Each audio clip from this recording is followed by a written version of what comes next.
चीन तो क्या पाकिस्तान के साथ भी पूरी तरह से लड़ने के लिए अभी तैयार नहीं है। वाकई में आपने बिल्कुल सही बात कही। जब उस दिन हमने देखा कि हमारा इस्लामाबाद पे हमने कब्जा कर लिया है तो मेरा सिर तो शर्म से झुक गया। इतना ही नहीं, खबर ये भी थी कि वहां के आर्मी प्रमुख को गिरफ्तार कर लिया गया, वहां कू हो गया। जी कू हो गया। और मैं रात को 1:30 बजे तक कंफर्म करता रहा, भाई ये क्या हो रहा है। ये वाकई में पत्रकारिता के नाम पे शर्म है। मैं आपके इस चैनल के माध्यम से बड़ी गंभीरता के साथ, अगर मैं होता वहां पे तो ईमानदारी की बात है, जिस भी रिपोर्टर ने खबर की होती पूरी टीम को मैं डिसमेंटल कर देता और अगले 20 साल तक पत्रकारिता न करे, ये मैं इंश्योर करता। क्षमा कीजिएगा हमारे जनू साहब, माफ करेंगे मुझे, रिटायर्ड फौजी वहां पर बैठ करके कह रहे थे कि आज की रात भारी पड़ेगी पाकिस्तानियों पर और उसके बाद हमारी सेनाएं कैर बन के टूट पड़ेगी। मुझे तो जो कुछ हो रहा है, मीडिया ने जो किया कि वहां एक्सपर्ट बिना पर जो लोग बैठे हुए थे वो इस तरह की बात कर रहे हैं कि भारत तैयार नहीं है, क्योंकि पाकिस्तान के पास भी जिस तरह के साजो सामान चीन से आ रहा है उसकी टक्कर भी हमारे पास नहीं है। यहाँ जैसा कि 5th जनरेशन एयरक्राफ्ट उनके पास में आने वाला J-57 चीन का बना हुआ, वो हो सकता है कि चीन उसको टेस्ट करना चाहता हो भारत के खिलाफ, लेकिन कैसा भी हो वो भारत के खिलाफ अगर वो इस्तेमाल हो तो हमारे पास उसकी काट अभी नहीं है। हम पिछले 10 साल से यही बहस कर रहे हैं कि कौन सा हमें विमान चाहिए 5th जनरेशन। हमने रूस के साथ ये समझौता किया था कि हम Su-57 उनके साथ मिलकर बनाएंगे, लेकिन 2018 में भारतीय सेना के ही की सलाह पर भारत उससे अलग हो गया और आज भारत के पास में कोई विकल्प नहीं है। अभी भारत ने ये तय किया है कि वो अपना ही एक 5th जनरेशन एयरक्राफ्ट बनाएगा। हालांकि उसकी भी कई साल से तैयारी हो रही थी, लेकिन कोई बात आगे नहीं बढ़ी। तो अब भी ये लगता है कि अगर अब भी वो तैयार होते हैं तो 2035 में वो विमान लड़ने लायक होंगे। यानी 10 साल तक हम तो बिल्कुल खाली बैठे हैं। तो हमें सच में ये बहुत चिंता की स्थिति है भारत के लिए कि चीन तो क्या पाकिस्तान के साथ भी पूरी तरह से लड़ने के लिए अभी तैयार नहीं है। अगर हमारे लॉसेस हुए हैं, चौहान साहब ने कह रहे हैं कि 6 हमारे फाइटर गिरे हैं, मैं नंबर्स में नहीं आना चाहता हूं। कोऑपरेटिव इंटरसेप्शन कि पाकिस्तान के लड़ाकू जहाज़ों ने, विमानों ने अगर कोई हमारे विमान गिराए हैं, जो भी संख्या हो, पाकिस्तानी इलेक्ट्रॉनिक वॉरफेयर जहाज़ों के साथ, airborne early warning and control विमानों के साथ, जो विमान है J-10 है उसके साथ लिंक है, वो विमान में जो P-12 P-15 air to air missile है उसके साथ लिंक है। मतलब जैसे आप लिंक हैं इस वक्त 4 पैनलिस्ट और आप हैं, ऐसे ही विमान की मिसाइल, विमान, इलेक्ट्रॉनिक वॉरफेयर विमान, सैटेलाइट, वो सब लिंक करके इनपुट दे रहे हैं कि मिसाइल आप कब छोड़ोगे, ताकि जो एडवर्सरी है उसको पता नहीं लगे और वो मिसाइल उनको हिट करता है तब उसको पता करता है, वो निकल आता है, रिजेक्ट करता है। हमारे ऊपर आक्रमण कर रहा है पाकिस्तान की एक जॉइंट वॉरफेयर स्ट्रेटजी से, जहां नुकसान हमें पड़ता है वो J-35 है जो शायद पाकिस्तान को मिल रहा है, J-57 नहीं। J-57 जो लड़ाकू विमान है 5वीं पीढ़ी का, वो रूस बनाता है। ये मैं करेक्ट करना चाहता था कि आपके माध्यम से कोई गलत खबर बाहर न जाए। और सबको मालूम है, और चीन की रणनीति भी है, और चीन का तरीका ये है कि दोस्ती की बात भी करो और अपना प्रभाव भी बढ़ाते रहो। आप देखिए कि जिस तरह जो डोकलाम हुआ और डोकलाम के बाद जो लद्दाख में जो सारा एस्केलेशन हुआ, उसके बाद नतीजा क्या हुआ? वो 4 कदम आगे आ गए और 2 कदम पीछे चले गए। हम खुश हो गए कि हमने पीछे कर दिया, जबकि हमने 2 कदम उनको दे दिया, लेकिन चीन ने उसको बहुत गंभीरता से लिया है। और मैं गवाह हूं उस स्टेटमेंट का जब चाइनीज विदेश मंत्री ने इन प्रेजेंस ऑफ हमारे फॉरेन मिनिस्टर की उपस्थिति में कहा कि one of our neighbour is trying to redraw the boundary. That is Vinod ji, आपका ऑडियो में प्रॉब्लम है। Intolerable to because we are the custodian. फिर से मैं समझ गया था। विनोद जी, आपके नेटवर्क में प्रॉब्लम है, थोड़ा मैं दोबारा कनेक्ट करता हूं। क्या आवाज नहीं कट रही है। नरेश कौशिक जी, जिस ओर विनोद जी इशारा कर रहे थे, जबकि भारत की उतनी नहीं थी, भारत की अब तो और उससे भी कम है।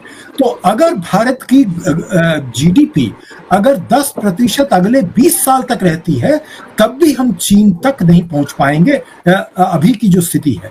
तो चीन तो नहीं चाहता हमें और भी आगे बढ़ना, इतना भी आगे नहीं बढ़ना, और इसीलिए उसके बाद उन्होंने सीमा पर फौजों का जमावड़ा किया, और उसके बाद जिस तरह भारत को बातचीत करनी पड़ी और भारत में भी राजनीति हुई उसको लेकर के, और कुछ चीजें कई जगह से कुछ जो पीछे भी थे, लेकिन उनकी स्ट्रेटजी यही है कि 4 कदम आगे बढ़ के 2 कदम पीछे हट जाते हैं, कहते हैं पीछे हट गए।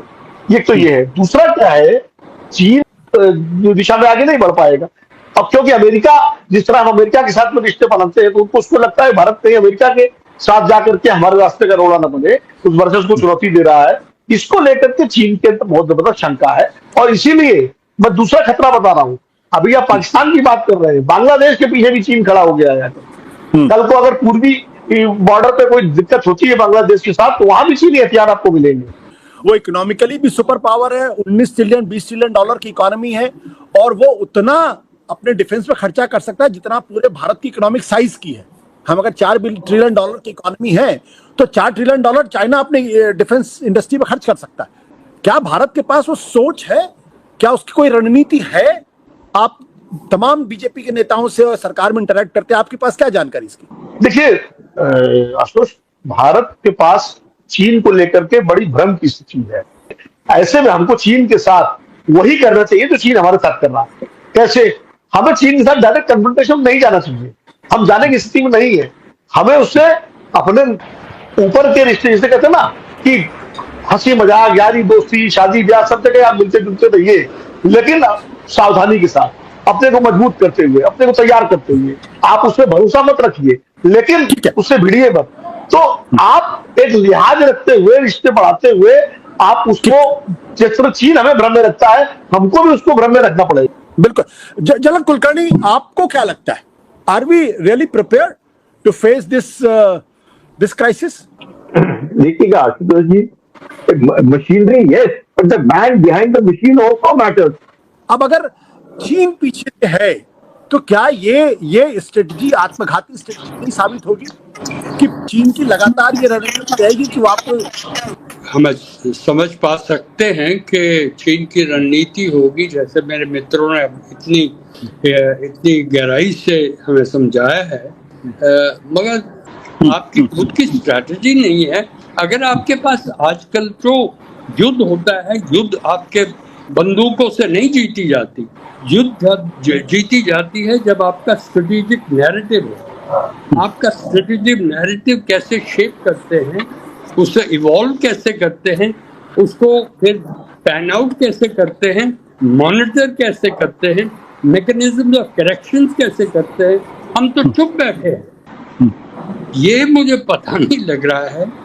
ये बहुत ही दुख की बात है कि हम अपनी इंफॉर्मेशन कम्युनिकेशन कैंपेन की स्ट्रेटेजी इवॉल्व नहीं कर सकते। उसके आपको do you want help from others, नहीं कर सकते।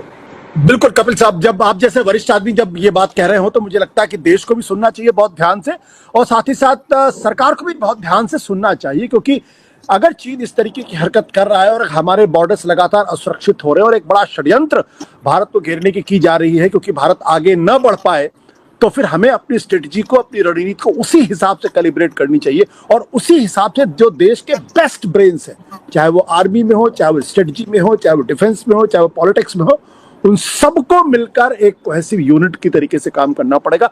तब तो हम इस खतरे का मुकाबला कर पाएंगे, अन्यथा बातें तो बड़ी बड़ी करेंगे। और बड़े दुख की बात है, मैं एक पत्रकार होने के नाते, और हमारा विजय और विनोद जी का तो खैर तकरीबन 3 दशक से ज्यादा का वक्त है।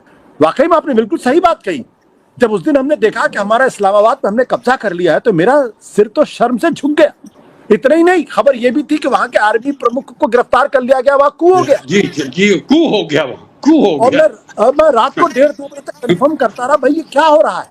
ये वाकई में पत्रकारिता के नाम पे शर्म है। मैं आपके इस चैनल के माध्यम से बड़ी गंभीरता के साथ, अगर मैं होता वहां पे, तो ईमानदारी की बात है, जिस भी रिपोर्टर ने खबर की होती, पूरी टीम को मैं डिसमेंटल कर देता और अगले 20 साल तक वो पत्रकारिता न करे, ये मैं इंश्योर करता। जी विनोद जी।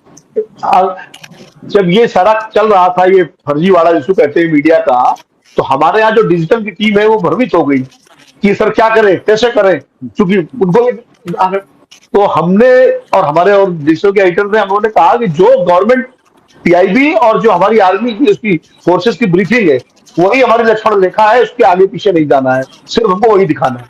और ये स्टैंड लिया बिल्कुल कि जो जो गवर्नमेंट ऑफ इंडिया कह रही है हम सिर्फ उसी को दिखाएंगे और वही बताएंगे।